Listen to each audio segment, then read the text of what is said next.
Hello बच्चों, the question says what is Langmuir's theory of adsorption of gases on a solid surface।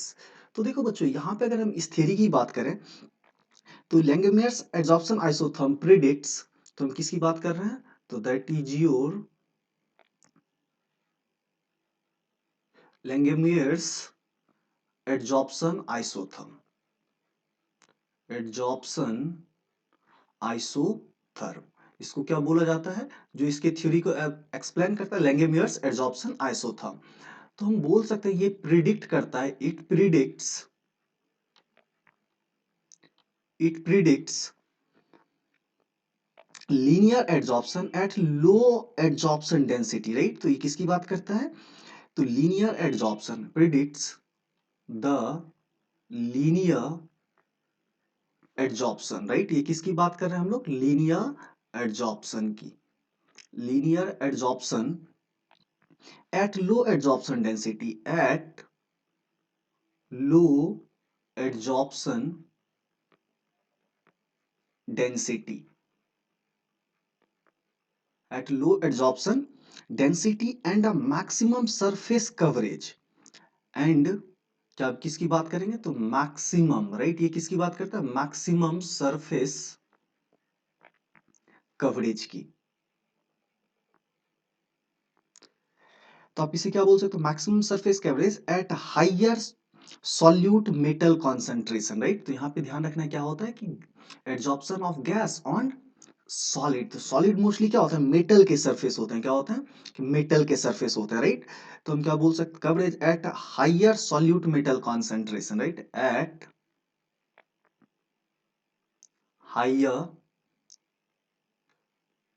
Solute metal concentration की। तो देखो बच्चों, अगर इसको हम सिंपली एक्सप्रेशन के थंब में बता, तो ये जो थीटा होता है ये किसके इक्वल हो जाता है? इन्होंने क्या बताया? के into pressure P divided by 1 plus आपका क्या होता है? के इंटू पी। जहां अगर आप बात करोगे ना थीटा की, तो थीटा आपका क्या होता है? Fraction of surface covered by adsorbed molecule, right. तो हम क्या बोलेंगे? फ्रैक्शन ऑफ या सरफेस कवर्ड। और देखना ये क्या होता है? तो आपका फ्रैक्शन क्या होता है? Fraction of surface covered, right. तो आपको ये ध्यान रखना, ये क्या होता है? Fraction of surface. जो हमने सरफेस कवर्ड किया, दैट मींस क्या होगा? ओवरऑल जो सरफेस का फ्रैक्शन है वो कितना कवर्ड होता है? के आपका क्या है? तो इक्विलिब्रियम कांस्टेंट। ये क्या है? Equilibrium constant, right guys. और सिमिलरली अगर हम बात करें यहाँ पे पी की, तो P is your pressure. P आपका क्या होता है? तो प्रेशर होता है। सो दिस इज, इसमें क्या बोला गया कि जो एड्सॉर्प्शन ऑफ गैसेस होता है on a solid surface. Suppose that आपका क्या है? सॉलिड कोई मेटल का सरफेस है, राइट। तो ये जनरली आपके क्या होता है? तो आपके मेटल सरफेस होता है। तो इसके ऊपर जो गैसियस मॉलिक्यूल है, इसे एक्युमुलेशन ऑफ हाइड्रोजन बोलते हैं, राइट। ऑन पीटी पीडी निकल इसके सरफेस पे। तो इस सरफेस पे क्या होता है? ये एक्युमुलेट होता है। तो सरफेस का कितना पार्ट इन्होंने कवर किया, राइट? टोटल सरफेस एरिया का divided by total surface area. ये किसको रिप्रेजेंट कर रहे हैं? थीटा को। और यही थीटा एक तरह से आप किसको बोल सकते हो? जो हम लोग दिखाते हैं x by m, amount of sol adsorbate per unit amount of adsorbent. तो उसी को रिप्लेस टर्म में हम लोग किसमें दिखा रहे हैं? Theta in terms of surface area.